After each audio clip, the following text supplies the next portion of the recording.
Holy moly, that's a lot of oil. This is a lot of oil in here, guys. It's definitely been hot a time or two.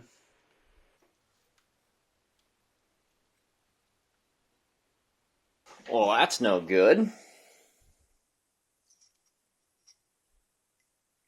This is the good side. This is like your 30-degree cut, 45, and then 60. So you should see 3 distinct angles. You can see this is just rounded with grooves in it, so it's ruined. Alright, we're finally about ready to tear into this engine. So, I know this is probably way later in the video, but I said I'd talk about what fixed this carburetor issue. So, I put a bigger pilot in it. You're thinking, and I'm thinking, well, that doesn't make any sense. It ran just fine.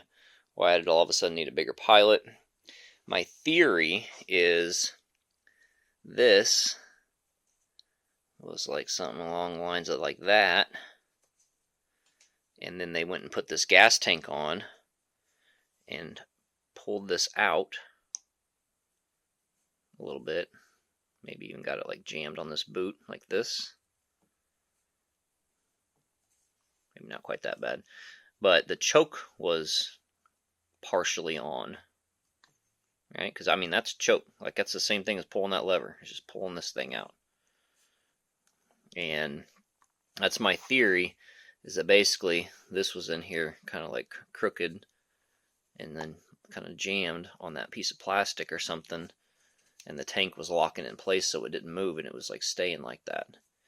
And that would explain, I don't know if I touched base on that, but the owner said, man, this thing always starts up so easy. It can sit for a month and it starts up half a crank and it starts up. Well, I mean, if the choke's on, that would explain it. So that is my theory, because yeah, went with a bigger pilot and everything's fine again. Alright, so here's what I have prepped. This is, for the most part, the layout for the valve cover, because all of these are like a bunch of different sizes. I forget if there's 1 or 2 in here for this, but we're basically gonna, pull this corner one. It's gonna go there.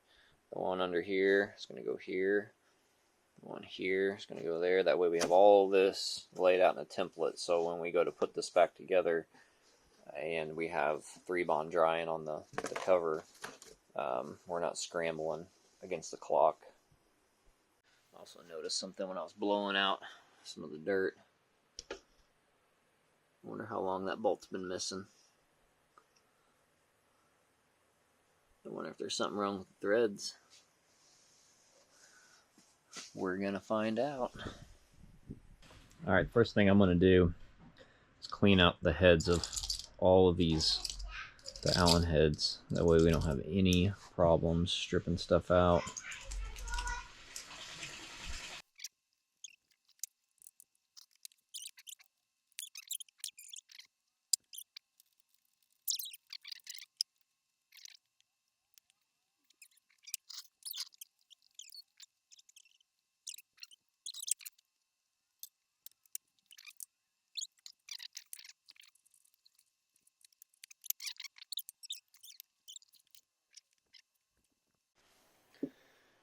Alright, for this banjo bolt, or oil line rather, I just bent it over just enough to clear, instead of taking it all the way off. I could bend these things quite a few times. Watch this.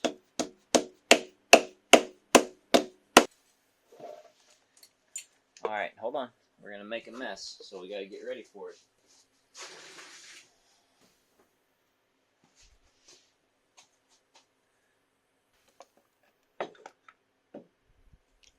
Holy moly, that's a lot of oil. This is a lot of oil in here, guys.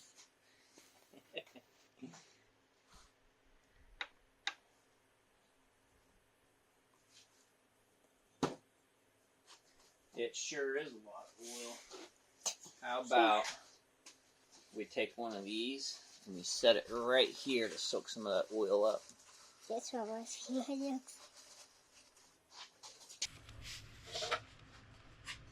Fire! Hot, hot, hot. Hot. There's our mark. Lobes pointing down. So now we can break this loose. So this is how much cam chain life was left.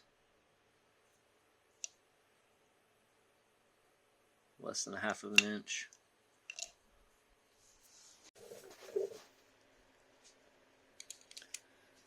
We're going to make sure that this works. Yep, that confirms it works. So now we got all this loose, we should be able to just slip this cam chain off. Pull this cam out. Normally you'd have a piece of like speaker wire or something to keep this from falling, but we're about to replace it, so whee! Cam looks perfect. We're questioning if this decompression pin wasn't working right.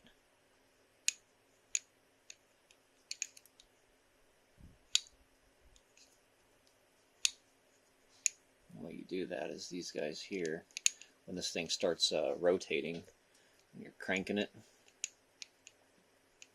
once you get up enough RPMs, it slings them open.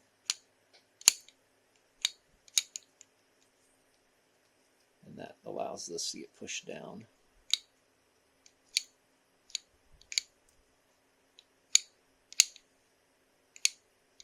And that feels okay. It's a little sticky.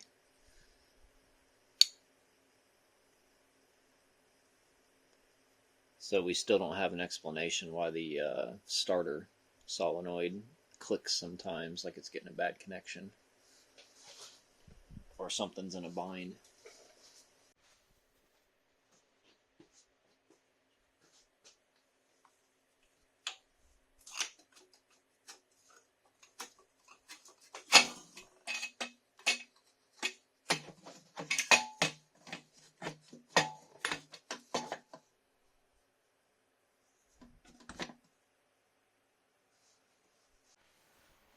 I don't know if I'm going to add that tidbit in there, if it would make sense or not, if I said a bunch of other stuff, but originally we're going to do like the cam chain first, but I think we're missing the seal behind here, and we're going to replace it while we have it off. So because of that, I don't want this like up leaning for a week. I'd rather just do that after. So we're going to change the order of operations a little bit. We're going to go ahead and take the head and the cylinder off, and we need to get to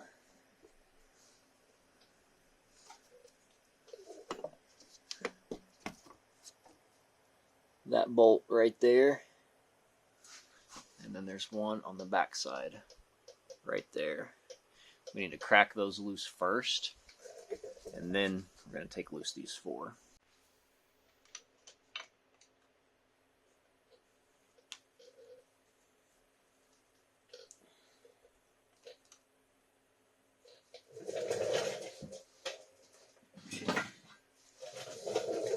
Those are some knuckle busters for sure. Let's try to be smart about it.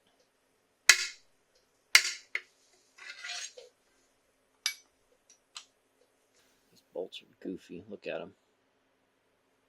Alright, fat, thin, fat. Why? So it breaks off on you?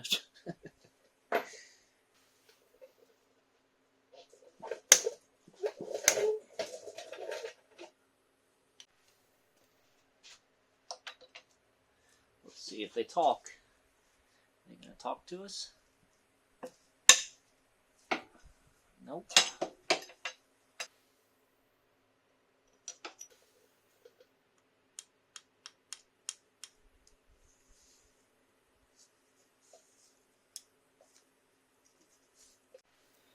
You know what?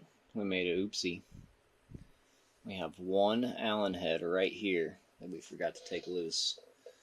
So now all of that tension is on this one Allen head.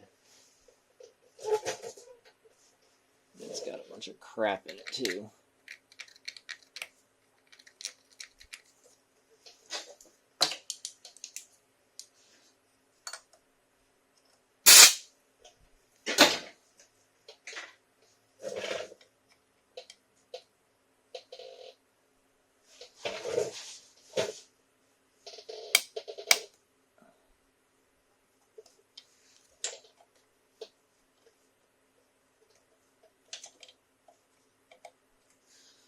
Well, nothing bad happened.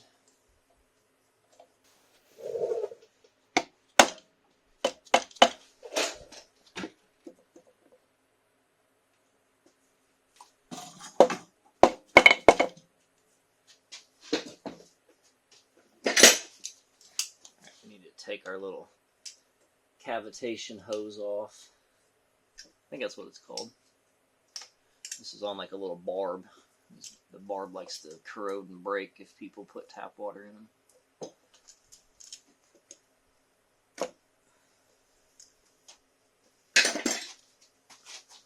Alright, are you in shot? Here we go. Yeah, we get rid of this.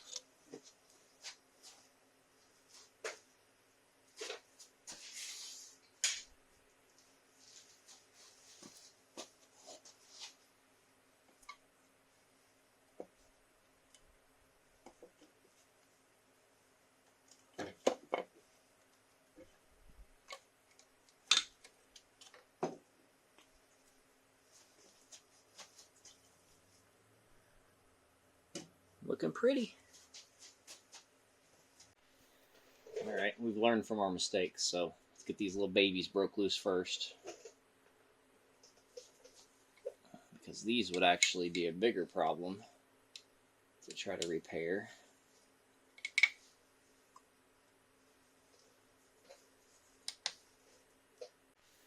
And don't forget the mounting bracket for this oil line.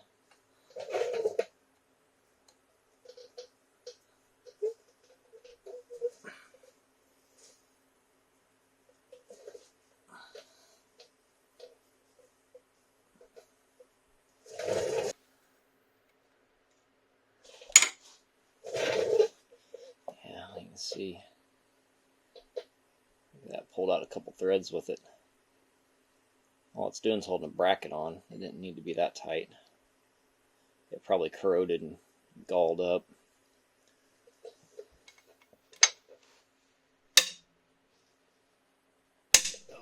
Oh yeah. Oh, that's the song I was wanting to hear.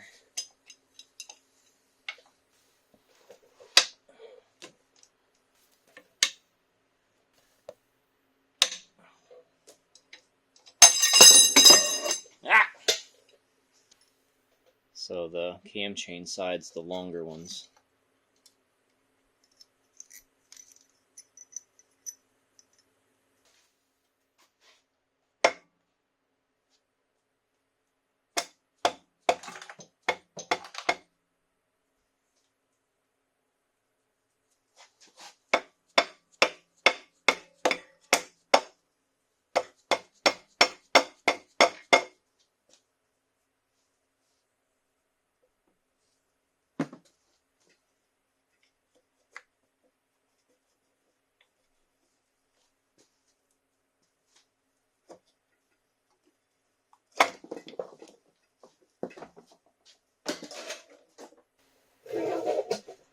Slow down, you're getting ahead of yourself. Let me get this tube off of here.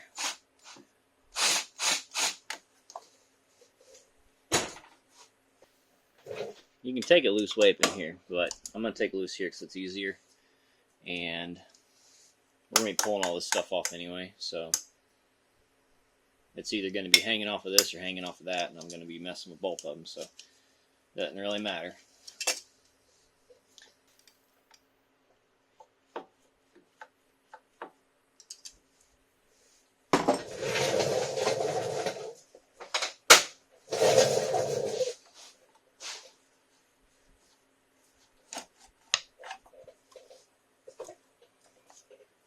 Oh, that looks crusty down in there.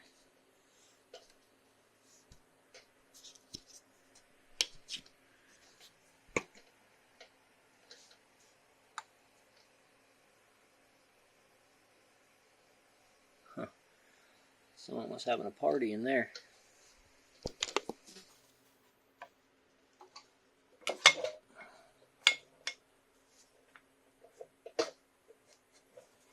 That still feels really good.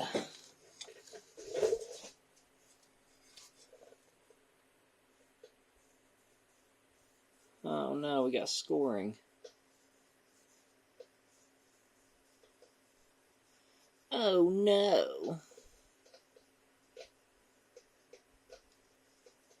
That's actually,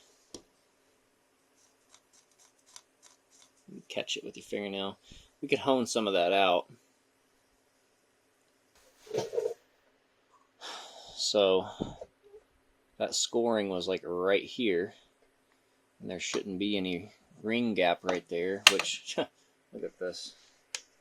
You gotta remember, this is probably from Yamaha like this, okay?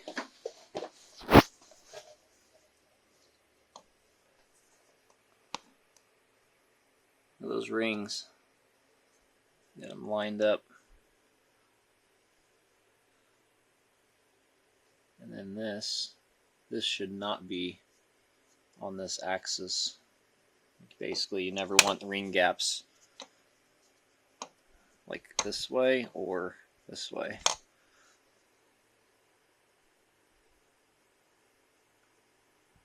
I don't see any damage on the piston though over on that side.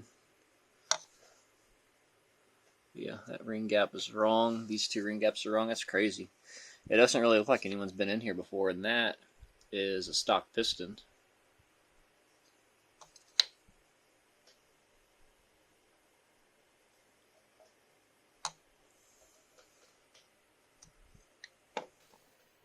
It's definitely been hot a time or two.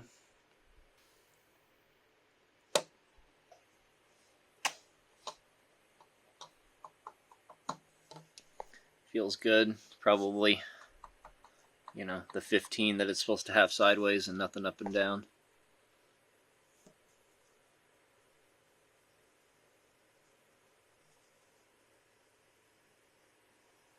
Let's just pick apart everything we find. See that clip opening? It shouldn't be there. It should be right here on this one. As you can see, focus, pieces of focus.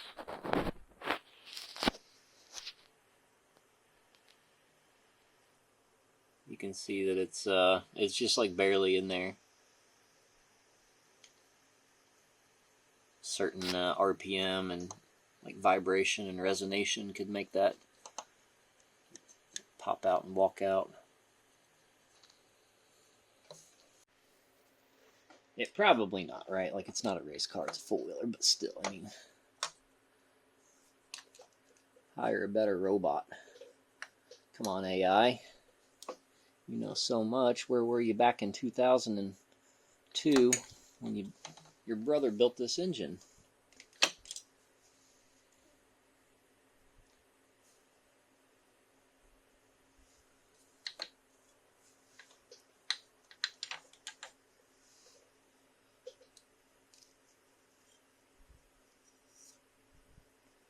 It's really good. All right, we'll clean some of this up and we'll take a gander at it.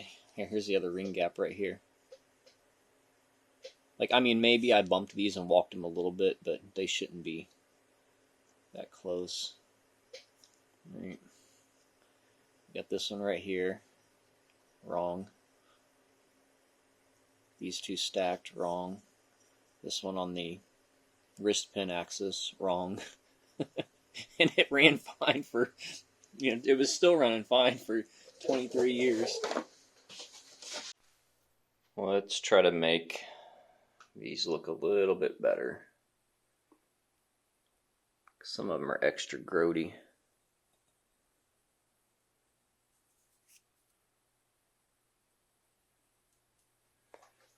We're going to use some walnut shells.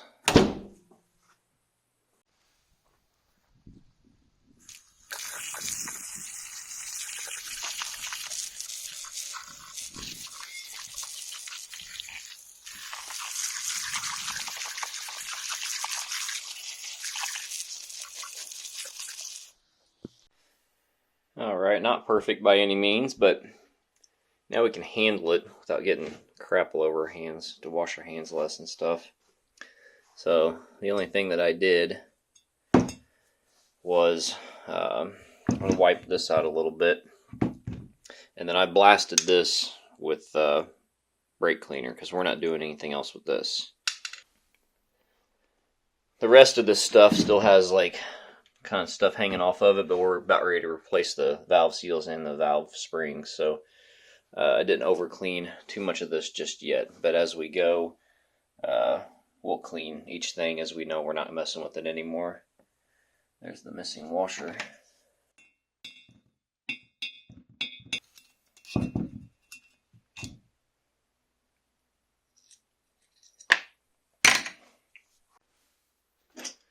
Alright, we got us a hone on here. And wiped some of the walnut shells out of there. We're just going to give it some WD-40.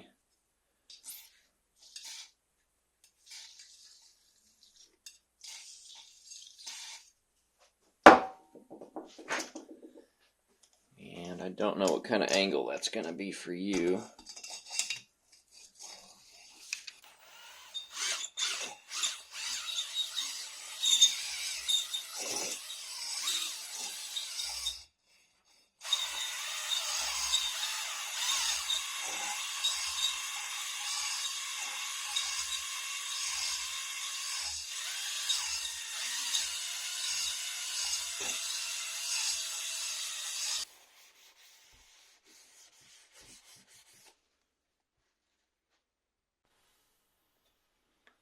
Because you're supposed to do this at a 45-degree angle so you can kind of see the smearing.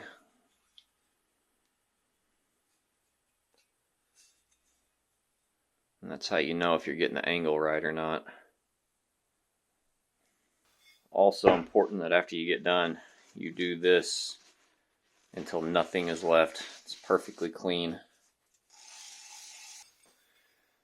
So you can see our ring lines here. For this to be perfect, it would have to be bored out.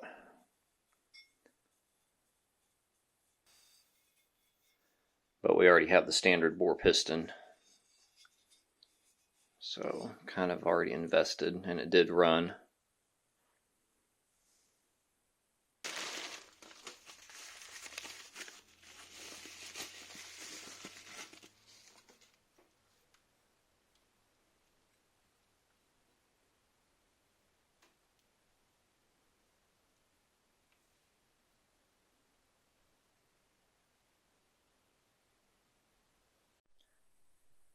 We need to check the ring gap on these, and even though they sent us this paper, a bunch of words and numbers on it, nothing on here says the ring gap.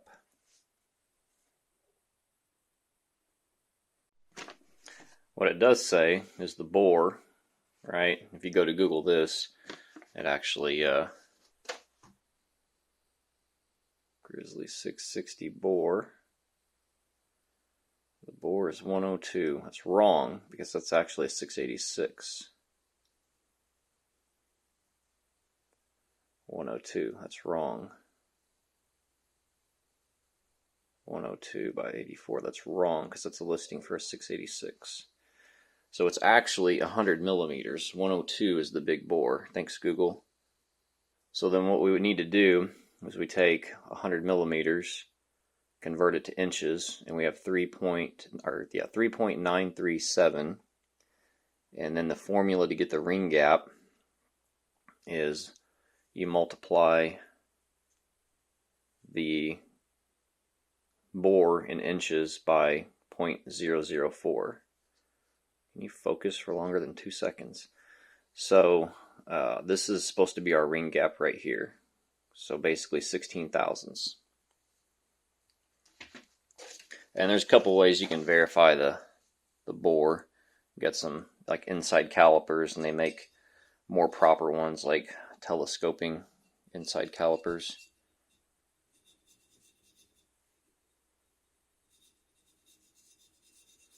we do that. Then we can take one of these.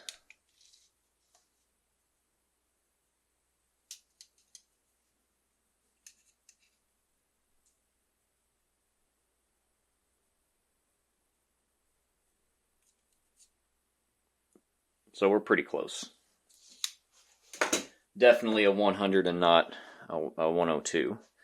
And then we can kind of check as well the just the piston to cylinder clearance, because there's a measurement for that in the service manual, but we're not getting that deep into it because this thing ran and it ran okay, and all we're doing is just slamming a piston in it. So got exhaust side. We know this is the exhaust side, so it's got that little coolant thing. We're just going to drop this in here and see if it takes a second to fall. All right. And then you can kind of see how much slop is in.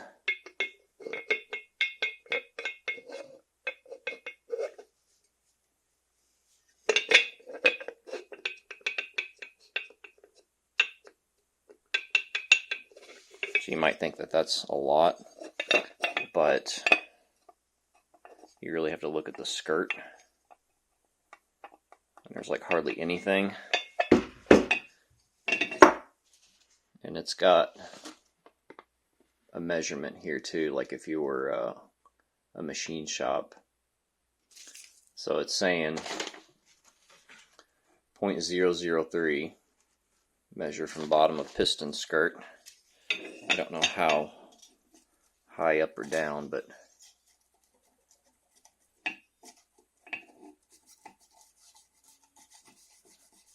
I mean that's there. That's where it says it should be at. And as far as the top kind of being wobbly, well, that's what the rings are for. The rings are going to basically make the top float.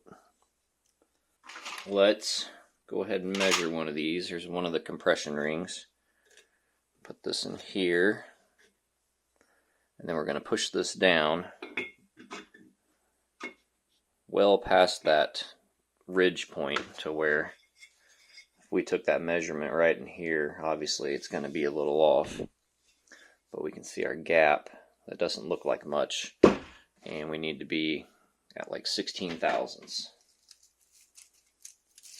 So I can just tell by looking at that that's not where it needs to be. Okay, that's actually really, really close. Put a 14 in there. Yeah, 14 fits. Let's put a 15 in there.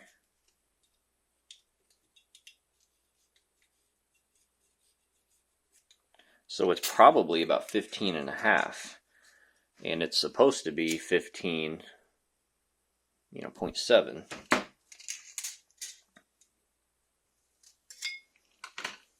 Alright, so this one's a maybe if we're grinding on it. Alright, let's put the big boy in there.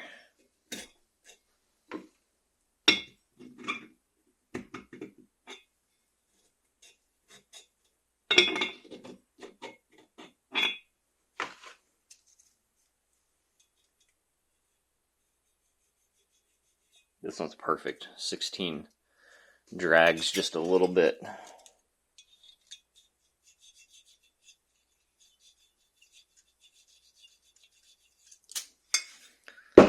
Alright, so let me not messing with this one. And the oil rings.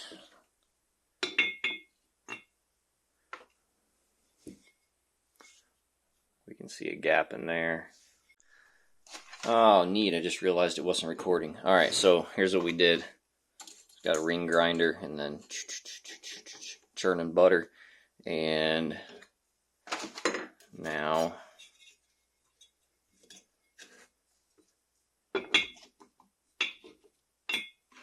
I made sure it didn't have a burr on the edge, but we still need to file it a little bit. So now we got our 16. It's a tight 16 for sure. So there it is, fitting in there. Yeah, it's tight enough to where it scoots it.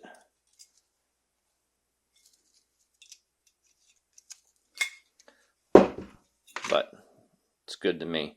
So yeah, we'll file this a little bit and make sure we didn't make any kind of burrs. Check out what that walnut blaster did. Cleaned them off pretty good. Alright, what I want to do is I'm going to keep the valves where they were because they've been riding in the same spot for 20 years. So we're just going to take a punch here. I'm going to put a dot on this one. And then I'm going to put a dot over here. I'm going to put 2 dots on this one. And then I'll put 2 dots right here. 3 dots on this one. Then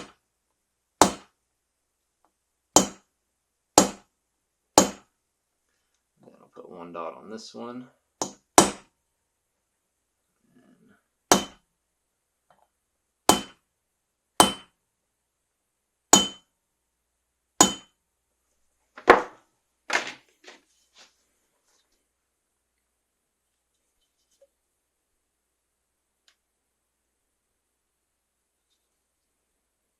Kind of hard to see. There we go. This one shows up better. So we just got the tiniest little markings here that aren't going to go away. It's not going to hurt anything. So that's going to be the least amount of work when we go to lap these things because they're already sealed. So all we're going to do is just dust off the mating surfaces. I'm going to pop out these exhaust gaskets. I think we got fresh ones, but those things weren't even tight. Look at that. The exhaust wasn't tight at all. It didn't even crush that. So we could actually potentially reuse these.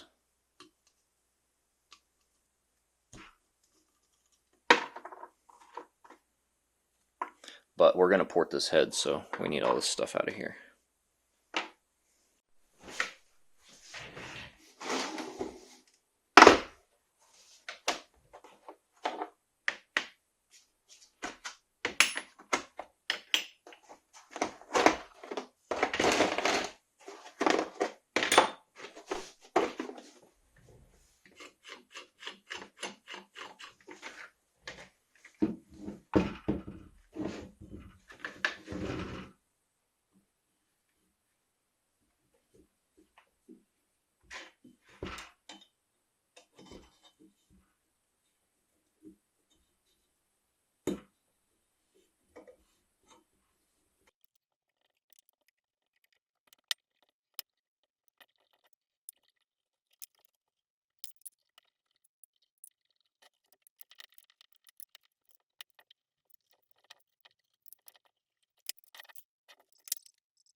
Well, that's no good.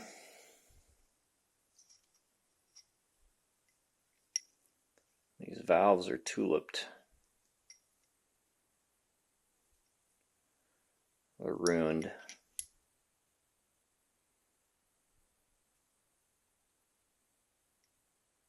That is like a razor sharp edge.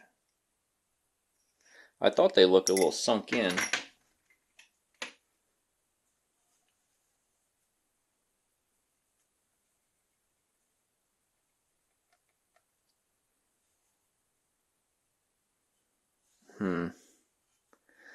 This might be a problem.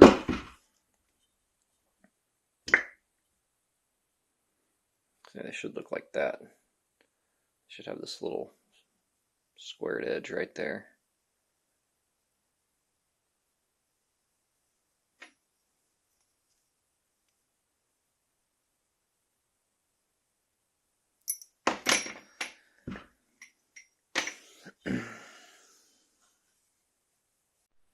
Alright, so these are my old ones. So remember, these are used.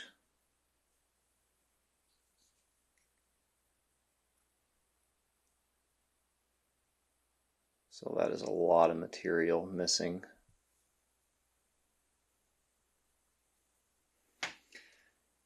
The major problem, it's not the valves, it's the seats. And this is kind of what I saw after I got it cleaned. You can see a recess there. When the exhaust looked like this, because they don't have that tuliping, right? It's basically like flush.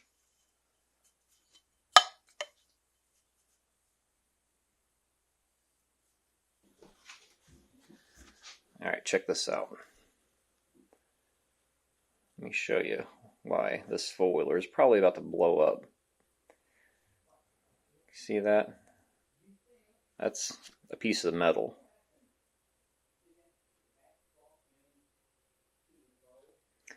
And let's see if I can force this to focus like right here.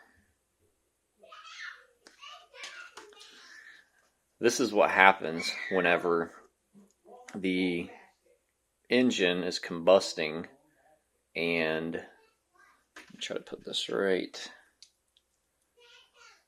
there.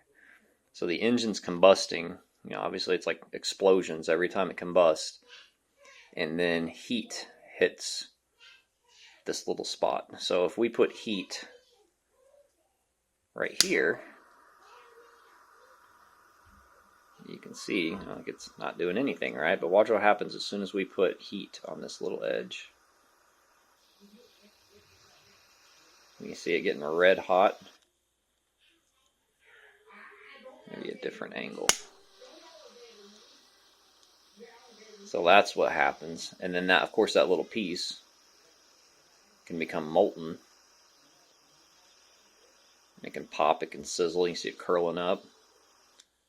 It moves really, really easy, falls off in the engine, and before you know it,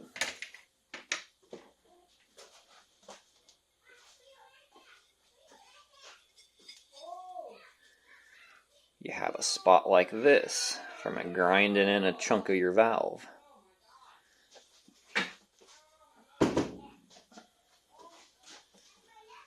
So I think that this engine was literally one hard ride away from blowing up, like catastrophic failure, peeling this lip back and doing that at a much bigger scale. So luckily we caught that in time.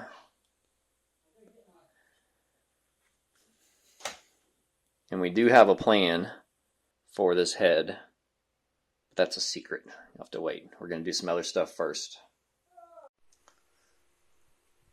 Not only that, but it can cause detonation, pre-ignition, where this piece is still molten, and then gas is filling up the combustion chamber, and then it ignites when it shouldn't ignite. And that causes bad things to happen too. Time to do a little light port job.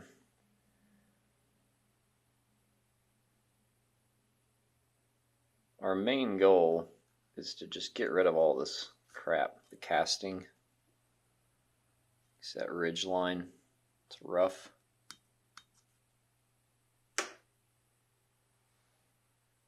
We're going to smooth that out.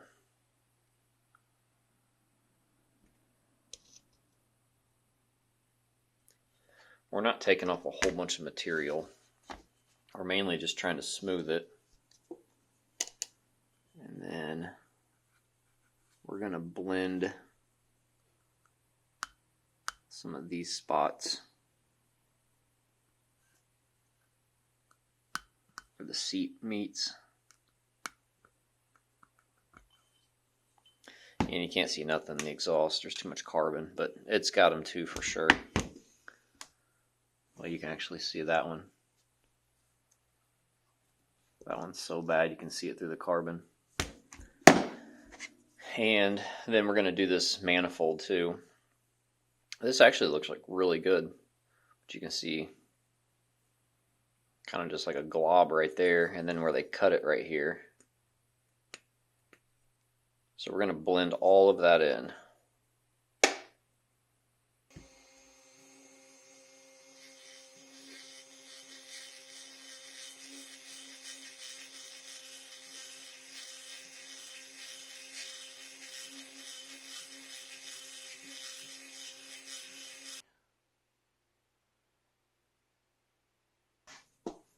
there's a good example of how deep that undercut is. See, I'm nicking it on both sides and there's still that dirty spot. It's like a deep crevice.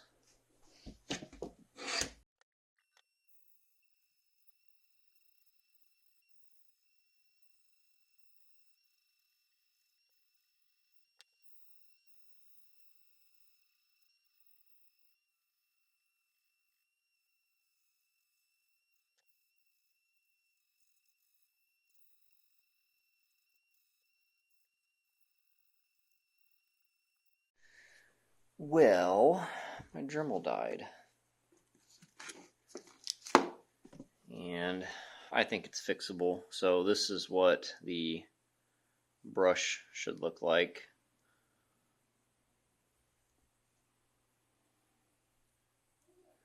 And then on the other side, see this little piece?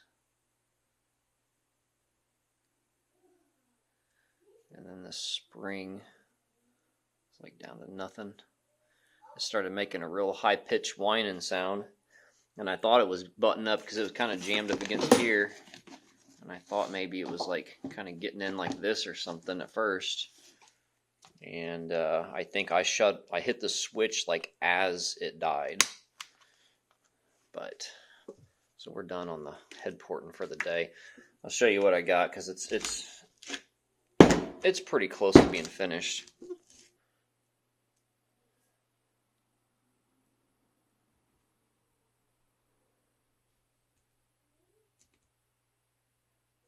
So other than a little bit of touch up, this side's done. And then I started working on the exhaust side and nowhere near finished on it. Alright, here's basically I think the finished product.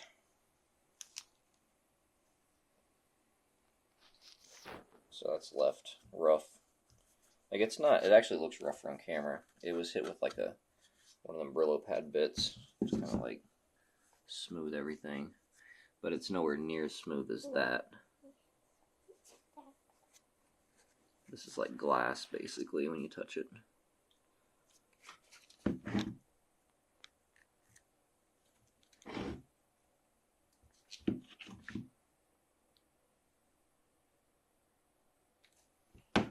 And then this guy here got its curves adjusted more than anything. So the biggest cuts were this right around this edge, the openings, because basically that opening needs to be bigger than this manifold. That way it doesn't hit a hard edge.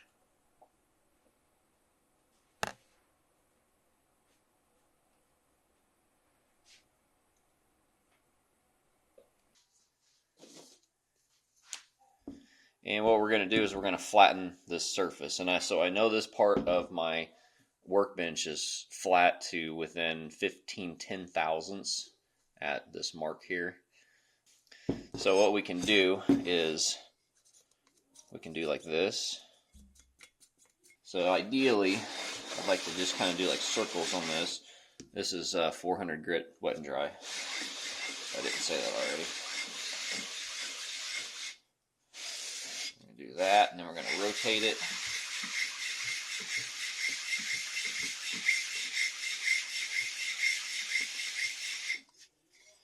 And then here's what we can see. So we're cleaning off right here, cleaning off right here, a little bit here, but see it's not even touching here. So those are our low spots. If it's going to leak, it's going to leak there. Here's what a couple minutes look like.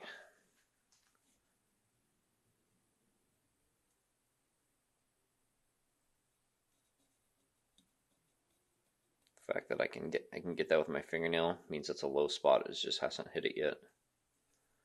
Low spot here. Low spot here. This whole section of the sleeve, like this whole section over here, is a low spot. And so all of these are water jackets where there's coolant. So we don't want to see any low spots around here. I don't know what's up with the focus on this. And then we don't want to see any low spots right here, like in here particular, because this is where the firing ring is going to be for the head gasket.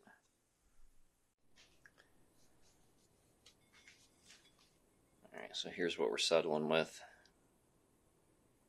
So we can see like that line.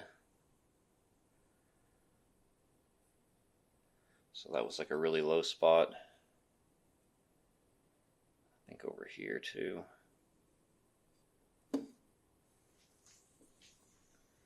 But we're seeing scratches all along the sleeve now. Alright, for the final finish, we use some 600 grit.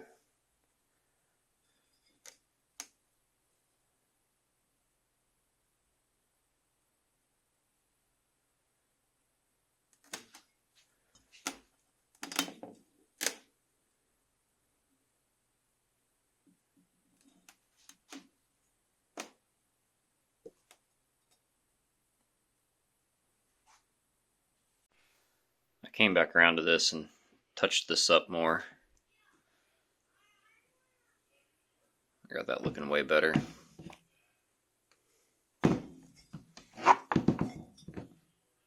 Yep, it probably should have been bored, but he had already bought that piston and he said, send it. We got one little baby little nick right there.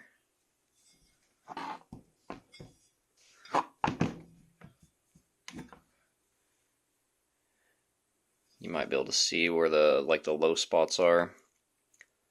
I blended it out pretty good. Could still feel it just barely. Surprisingly, I can't catch my fingernail in these.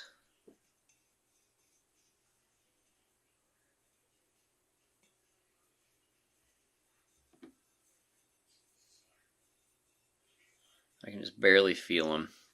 We might lose like 1% power over that.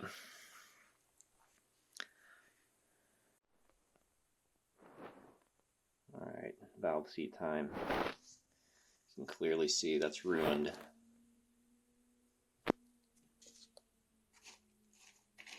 If you don't know what you're looking at, this is the good side. This is like your 30-degree cut, 45, and then 60. So you should see 3 distinct angles. You can see this is just rounded with grooves in it, so it's ruined. Same for that, ruined. And then here's after I fixed one.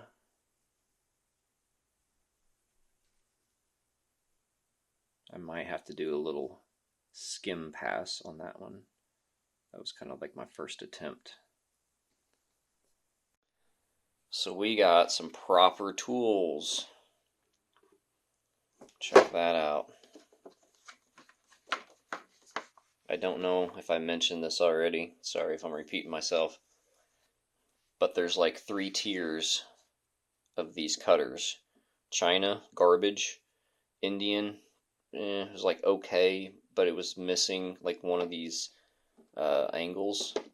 And then this, made in America, top notch. Everything's like perfect.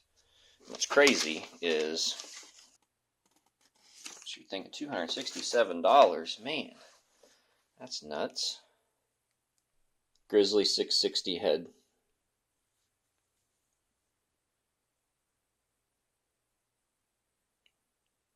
Is it nuts? This, $300, you would not want to buy that. I'll show you why here in a minute. So there's a China one, marked down. Pretty much the same price. Maybe you got a used one. So the reason you would not buy just this piece versus these two as a combo is they line bore this where the cam journals go. So that hole is line bored. This piece matches this piece. This piece does not match any other piece. And I mean, it might work. That's the thing. You're just rolling the dice. You're gonna roll the dice with your cam shaft and you rebuild and waste all that time. So they put these pieces together and this might be off just like a little bit because, you know, they cut more off down here or something for imperfections, and then they basically bore this hole out. So yeah, on this particular setup, you would never mix match. You're just asking for all kinds of additional problems. All right, so just a quick rundown. We have our pilot, 6mm pilot, and unlike the China pilot, it's been taper cut to where up here is probably a couple thousandths thicker to where you drop it in. Look at that. Like, that's how good that's in there. So that's like a perfect fit. Absolutely perfect. Like, you couldn't ask for more. And then these cutter heads fit on this shaft, which are basically the same clearance. Like, I mean, they are just perfect. And then this one has 2 different cutter heads on it. And so the way these guys do it is like a build your own kit. Like I saw kits online, I called them. They don't like selling those kits because those are things you don't need. So this is kind of like a build your own kit for this particular application. And so they have these little hex flanges on them. And you just put this on here. So the way we'll load this up, put that on there. And our first cut is going to be a 60-degree cut. We're going to put this on here very gently. Like, this is real carbide. This is actually going to cut stuff. So if you go clack and slam it down there, then you're going to have a nick in there. It's going to be hard to get out. Alright, that's probably going to be the best angle I can get you. So we're going to put the 60 on there. Just the lightest amount of pressure.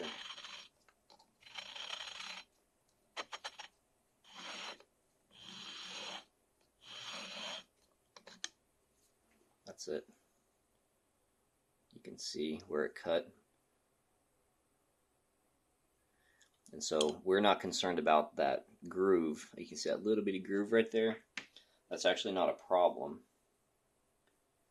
because all we're trying to do is reset the 45 to cut the 45. So now we got the 30 on here. It's going to be the top angle.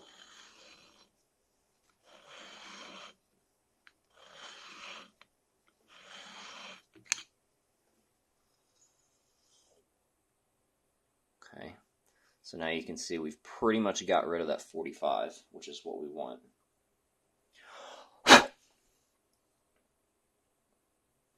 Because now we're going to flip this around, and we're going to put the 45 on there and make our 45.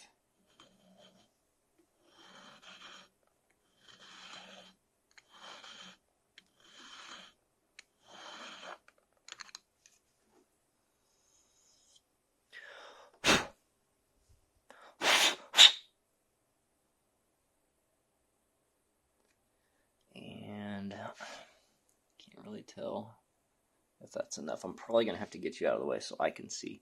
But what I'm going to do is I'm going to take, this is my valve, like one of my good valves that I pulled out of the bag. It's used, but it's still good. And I just put some Sharpie on it. And what I'm going to do, I'm going to spin this valve, and I'm going to see where the groove is on it.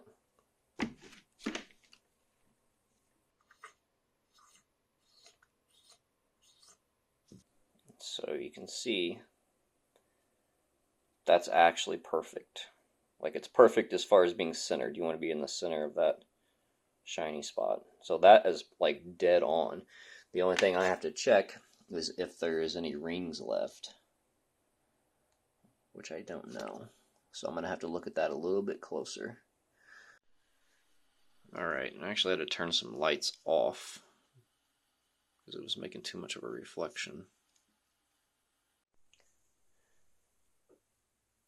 Alright, so we got a Kibblewhite kit.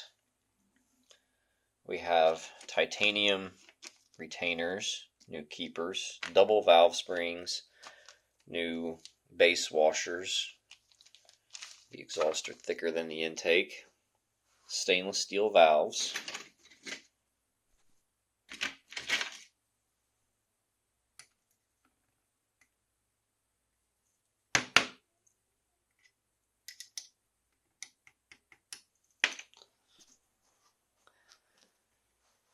We got new guides, and we were stalling for a day on if we should do anything with these. But these, particularly the exhaust, it's not going to work without reaming it. And these are bronze, so you can't just buy some eBay crap. It needs to be, what was it? A carbide reamer, and then it can chatter. It can bind, it can chatter, which would be bad. So then you would want to get a hone, but you should use like a rigid hone, and then it has to be either diamond or aluminum oxide, I believe. Basically just a bunch of expensive stuff, right? Or take it to a machine shop, have them do it. All right, that's another problem with us doing the seats here, is even though we're in a town of 200,000, there's no machine shops that touch small engines. So here's our kit.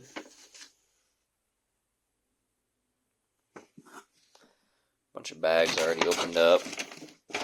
Came with a Cometic gasket kit. Probably going to pull the valve seals out of here to use these valve seals. I got to check. We have like 2 or 3 different head gaskets and stuff now. We're gonna use whatever the highest quality one is. I'll ask the owner what he wants to do and let him flip a coin on that. So what we're gonna do is I'm gonna show you what I showed the owner and why I recommended we don't pay $250 to the machine shop to have them ream these and to surface the head. So let's do that real quick.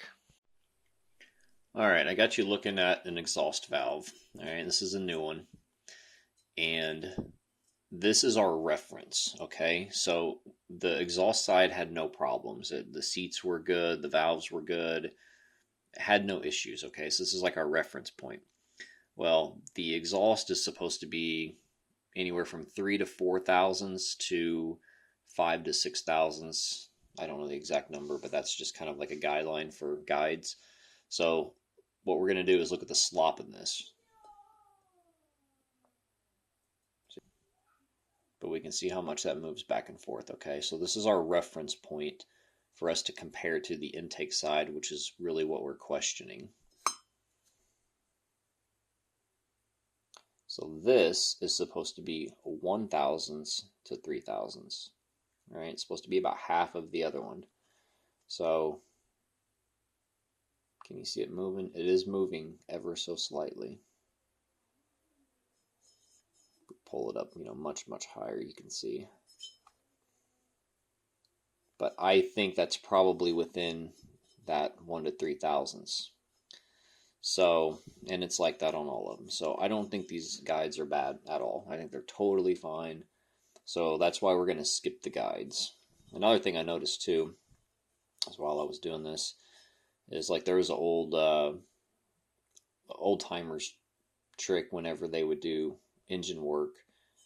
They would basically bounce the valve out of the seat, and if the seat was like perfect, then it would bounce. Concentric, I believe is the word. And so that also is directly related to the center of this guide. So like the guide is, the pilot basically for the cutting tool, and then it cuts, we use the cutter to cut this. So if that was off, and if any of that stuff was off, basically, then this wouldn't be actually round. So look at that, isn't that neat? So that means that is, basically perfect is what it means. Show you what I'm doing here before I just do it, and then there's no before and after. Before and after. Before and after.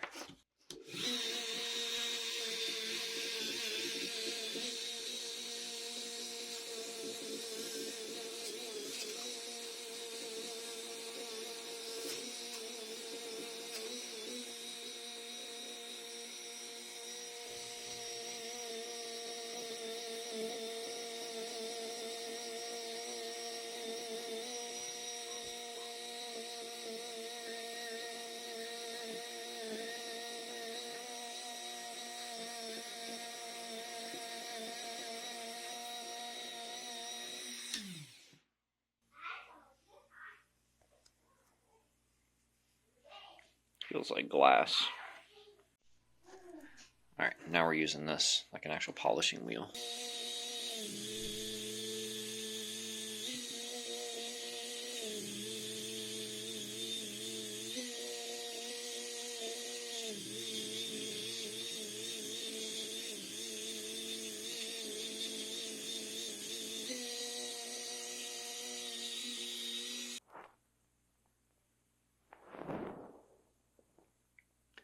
That is looking really, really good.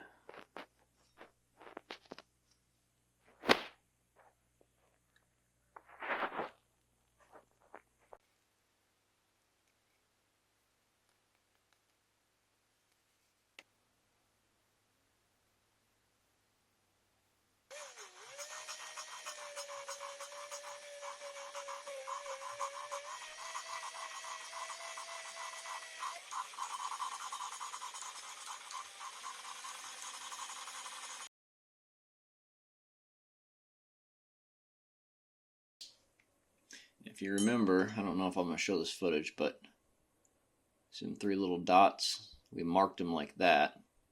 Because, I mean, it's got letters on here anyway, right? Like, it's not like it's perfect mathematical airflow. And then we put our little dots, we got 3 here, 2 here, 1 here, 1, 2, 3. So what we're going to do, these are a little too pretty for that, so we're just going to put 1 dot like that. That's our 1. That way we don't get them mixed up. But yeah, this actually says that yada yada, the finished seat will have a machine textured surface, not highly polished or shiny. Yada yada. It's not even necessary to lap the valve. And then this actually gives you like detailed instructions if you don't know how to do a valve job, where it tells you, you know, you want it in the center of that shiny part. And if there has to be a compromise or your margin of error, then it calls the lip here the margin. Then it would want to be, you'd want to be a little higher than lower, basically is what it's saying. We got 2 dots. Remember, we've got to remember where our dots are. So I'm just going to spray it a little bit. Thinking like, yeah, maybe that's clean. It's clean enough, right?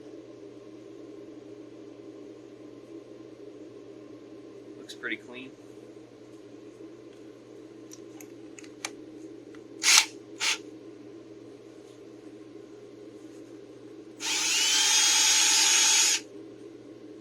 That could have ended up in a brand new, fresh rebuild. We don't want any of that.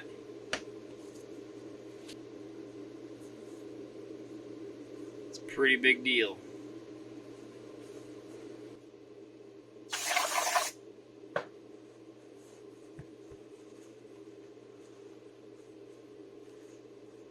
When I was talking about the cylinder earlier, you got to treat these things like your ass.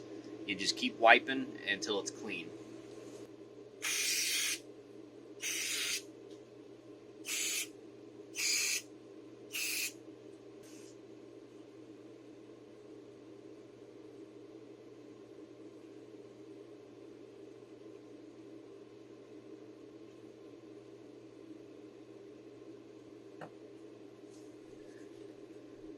There's the intakes.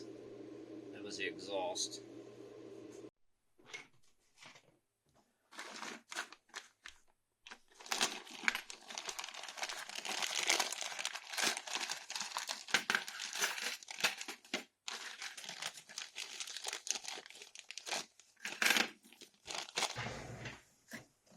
Let's go ahead and prep these springs. So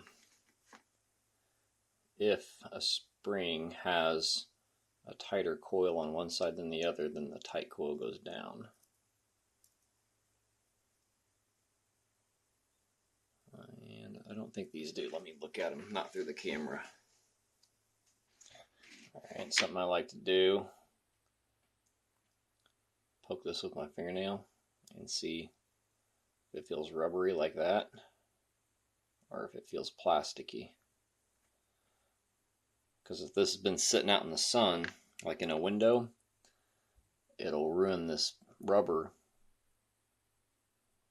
and little chunks of it will break off, and then you're instantly smoking after a fresh rebuild. Which in this exact situation would be stupid on my part, because I have like 3 or 4 sets of these sitting around, like specifically for this machine. And I could very easily chuck them and grab a good set.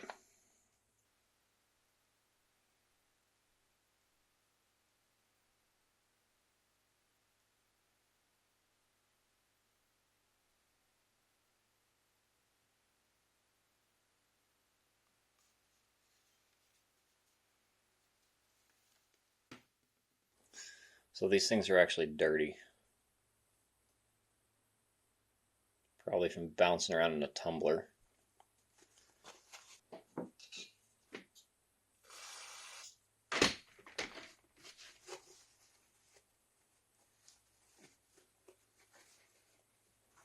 Yeah, look at that. Alright, I'll be right back while I clean these.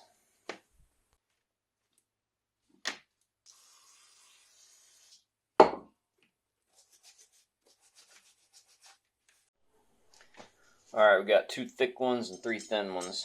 Thick ones go on the exhaust, obviously.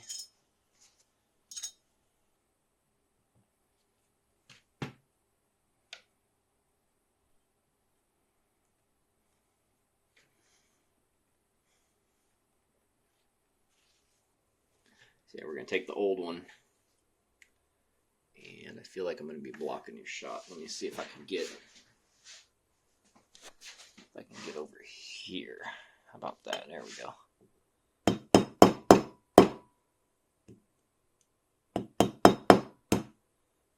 There we go. That's what we want. This one's done for. Let's chuck that and grab another.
Perfect. So I'm doing some like boring prep work, just some basic assembly. Putting new O-rings on this, of course. Problem is, we have these 2 O-rings, I guess if you count this giant one. That's our only 2 choices for this. I'm not even sure where that one goes. This one, I believe, to go here, kind of fits. So that's no good. Comedic, because I think layer. I think this one right here is for that. Because here's our old one.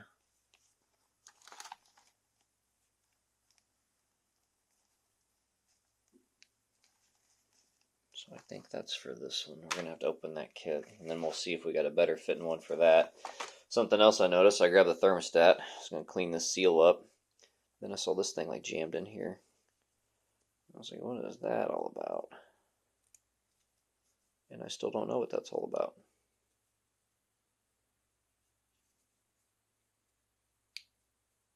I have no clue what that's about. Let's yank it out. Let's see.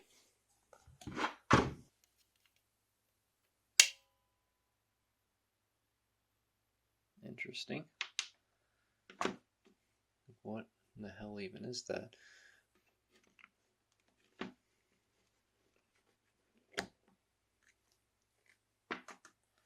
Or does it go in there? Haha, look at that. Focus. What the fuck, man? So it goes in there, but we lost a little plastic pellet piece. Actually, it feels like rubber.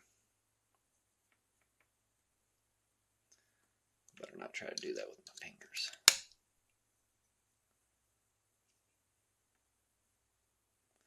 How did that open up so far that that thing fell out and was jammed? That's crazy. What's more crazy is this phone won't even focus on what I'm doing for longer than 3 seconds. So I'd say he probably needs to get a new thermostat.